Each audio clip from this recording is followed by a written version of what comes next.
Assembly.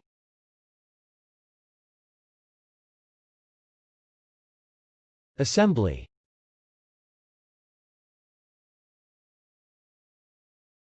Assembly. Assembly can be a noun or a name. As a noun, assembly can mean 1. A set of pieces that work together in unison as a mechanism or device. 2. The act of putting together a set of pieces, fragments, or elements. 3. A congregation of people in one place for a purpose. 4. A legislative body. 5. A beat of the drum or sound of the bugle as a signal to troops to assemble. 6.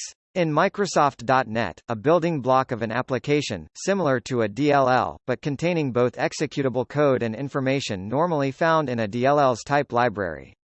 The type library information in an assembly, called a manifest, describes public functions, data, classes, and version information.